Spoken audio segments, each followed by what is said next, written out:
కరిష్మా అనేది కూడా అవసరం.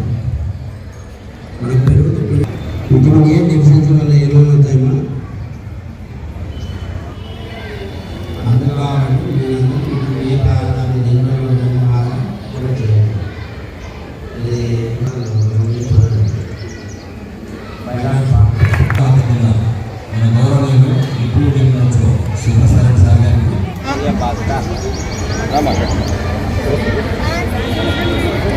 నాజియా నాజియా ఎలా ఉంది చెప్పు దూరంగా చూడు మాధవి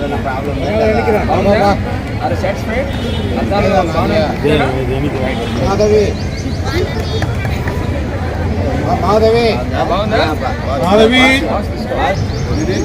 ముఫీదా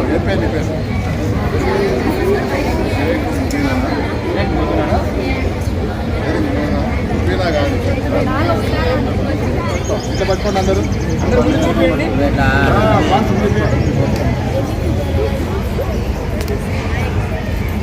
ఓకే వెరీ గుడ్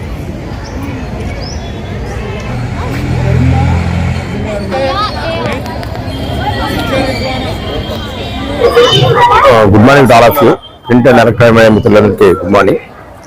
ఈరోజు డిబిసిఎస్ డిస్ట్రిక్ట్ బ్లైండ్నెస్ కంట్రోల్ సొసైటీ ఆధ్వర్యంలో గతంలో ఈ స్కూల్లో స్కూల్ ఐ స్క్రీనింగ్ ద్వారా పరీక్ష చేసిన పిల్లలందరికీ కూడా ఉచితంగా అద్దాలు ఇవ్వడం జరుగుతుంది. గతంలో 1065 మంది పిల్లలకు గాను 965 మంది పిల్లలు ఆ రోజు హాజరవడం జరిగింది. ఆ 965 మంది పిల్లల్లో అందరినీ మొత్తం 9 పరీక్ష చేయగా 138 మందికి దృష్టిలోపం ఉన్నట్టు గుర్తించడం జరిగింది.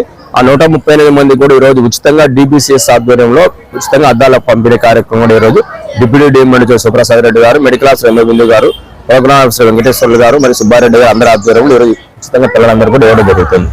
ఈ ప్రతి సంవత్సరం కూడా ఇలాగే ఈ పిల్లలందరూ కూడా ఉచితంగా అద్దాలు ఇవ్వడం జరుగుతుంది. ఈ సందర్భంగా పిల్లలకి మరియు వారి పేరెంట్స్ కి మేము తెలియపరిచేది ఏంటంటే, ఈ పిల్లలకి ఒక్కసారి దృష్టిలోపాన్ని వాళ్ళకి దృష్టిలోపం ముందున్నట్టు కూడా తెలియని పరిస్థితుల్లో మేము వచ్చి పరీక్ష చేయడం ద్వారా, అంటే గవర్నమెంట్ ద్వారా పరీక్షలు చేయించడం ద్వారా దృష్టిలోపం గుర్తించడం జరిగింది. వారందరికీ అద్దాలు ఇస్తున్నాం.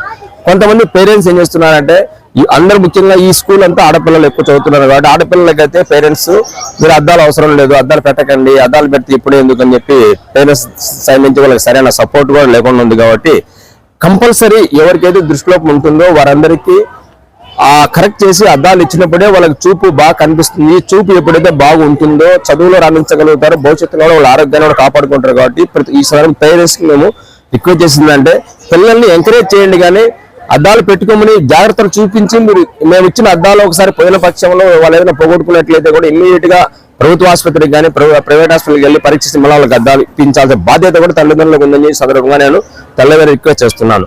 అలాగే ఈ రోజు మేము ఈ 130 మంది పిల్లలకి అద్దాలు ఇస్తున్నాము. ఈ పిల్లలందరూ కూడా మేము అద్దాలు ఇచ్చిన తర్వాత ఈ అద్దాలు తీసుకెళ్లి మీరు ఎక్కడో గూట్లోనో పడేయడము, ఎక్కడో పడేసి సరైన టైంలో అద్దాలు వాడుకోకుండా నిర్లక్ష్యం చేసినట్లయితే కంటి లోపల ఉండే రెటీనా వీక్ అవ్వడం వల్ల చూపు అనేది చాలా కోల్పోయే పరిస్థితి ఉంది. కాబట్టి ప్రతి ఒక్కరు కూడా ఎక్సెప్ట్ నైట్ రాత్రిపూట తప్ప మిగతా టైంలో కళ్ళద్దాలు మీరు పెట్టుకొని దూరం చూపు కానీ దగ్గర చూపు కానీ చూసుకున్నట్లయితేనే మీ భవిష్యత్తు బాగుంటుంది. కాబట్టి మీరు ఏమాత్రం నిర్లక్ష్యం చేయకోకుండా ఈ కంటి అద్దాలను కంటిన్యూగా వాడాలని ఈ సందర్భంగా పిల్లలందరినీ కూడా నేను కోరుతూ ఉన్నాను. ఈ పిల్లలందరూ వాడేటట్లు పేరెంట్స్ సహకరించాలని, పేరెంట్స్ తోడ్పాటు అందించాలని కోరుకుంటున్నాను. అలాగే మీడియా మిత్రులు మీ అందరూ కూడా మేము రిక్వెస్ట్ చేసిందంటే, ఈ పేరెంట్స్ కి అనేది అవగాహన మీ ద్వారా ఖచ్చితంగా రావాలి. వారి పిల్లలకి దృష్టిలోపం ఉందని ఫస్ట్ ఐడెంటిఫై చేసేది ఎవరంటే స్కూళ్ళలో టీచర్స్ చేస్తారు. ఎప్పుడైతే ఈ స్కూల్ పిల్లల్లో బ్యాక్ సైడ్ కూర్చున్న పిల్లలకి అయితే బోర్డు మీద టీచర్స్ రాసే అక్షరాలు అనేవి కనపడకుండా ఉంటాయి. అప్పుడు ఆ టీచర్స్ అనే వాళ్ళు చెప్తారు పిల్లలకి, ఆ పిల్లలు వచ్చి పేరెంట్స్ చెప్తారు. పేరెంట్స్ ఇమ్మీడియట్ గా వాళ్ళకి చూపించే బాధ్యత ఉంది.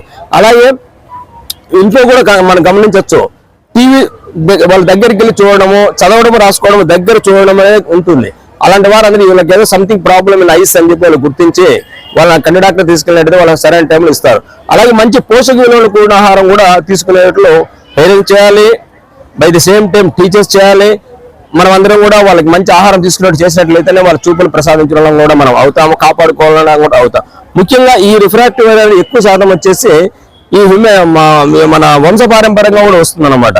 వంశపారంపర్యంగా ఏంటి అంటే మేనరిక వివాహాలు చేసుకోవడం వల్ల వారి పేరెంట్స్ కి ఏదైనా దృష్టిలో ఉన్నట్లయితే పిల్లలు కూడా ఆటోమేటిక్ గా ఈ కంటి లోపం అనేది కాకుండా మిగతా అవయవాల లోపం అనేది కూడా ఖచ్చితంగా వస్తుంది. కాబట్టి ఈ మేనరిక వివాహాలను జరగకోకుండా చూడాల్సిన బాధ్యత మొత్తం మన మీడియా మిత్రులు మీ అందరి మీద, ప్రభుత్వం మీద, మా అందరి మీద ఉంది కాబట్టి ఇది కూడా కొంచెం మీ ద్వారా ప్రజలకు అందరికీ చేరేటట్లు ఈ విషయం మీరు కూడా దయచేసి న్యూస్ లో రాయాలని ఇప్పుడు సందర్భంగా మనందరినీ కూడా రిక్వెస్ట్ చేస్తూ ఉన్నాను. ఈ మేనరిక వివాహాలు చేసుకోవడం వల్ల వాళ్ళకు అంగవైకల్యం అంటే కళ్ళు కావచ్చు, కాళ్ళు కావచ్చు, చేయి కావచ్చు, ఇంకోటి ఏమైనా వచ్చే అవకాశాలు ఉన్నా కూడా దాన్ని అరికడితేనే వెళ్ళి రాకుండా కూడా చూసుకునే అవకాశం ఉంటుంది.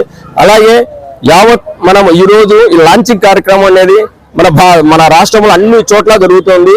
దీనికి కూడా చీఫ్ గెస్ట్ గా ఎమ్మెల్యే గారిని పిలవడం జరిగింది, అలాగే ఎమ్మెల్సీ గారిని పిలవడం జరిగింది. వాళ్ళిద్దరూ ఈ రోజు అందుబాటులో లేకపోవడం వల్ల, అవుట్ ఆఫ్ స్టేషన్ ఉండడం వల్ల ఈ డిప్యూటీ డైమండ్ గారి ఆధ్వర్యంలో మనం ఈ కార్యక్రమం అనేది కూడా చేసుకుంటూ ఉన్నాము.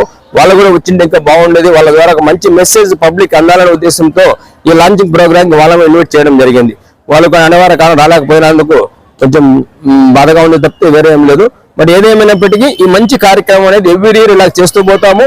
చేసిన తర్వాత పిల్లలకి మేము అన్ని రకాల వాళ్ళకి మంచి స్పెట్స్, మంచి క్వాలిటీ స్పెట్స్ ఇస్తున్నాం. ఈ స్పెట్స్ ప్రతి ఒక్కరు బయట కొనాలంటే, ప్రైవేట్ హాస్పిటల్ కొనాలంటే మినిమం 800 నుంచి 1200 రూపాయలు అయితే వాళ్ళకు ఉంటుంది. అలాంటి ఈరోజు మనం ఉచితంగా ఇస్తున్నామంటే గవర్నమెంట్ ద్వారా పిల్లలకి కూడా మంచి మన ప్రోత్సాహం ఇచ్చినట్లు అవుతుంది. కాబట్టి ఈ ప్రోగ్రామ్ కంటిన్యూస్ అనేది ఇప్పుడు చేయాలి. అలాగే ఈ సందర్భంగా మీడియా మిత్రులు ద్వారా గవర్నమెంట్ మేము కోరేది ఏంటంటే, మాకు ఇప్పుడు చాలా మంది రిటైర్ అయిపోతున్నారు మా ఆప్థాల్మిక్ ఆఫీసర్స్ రాష్ట్రంలో.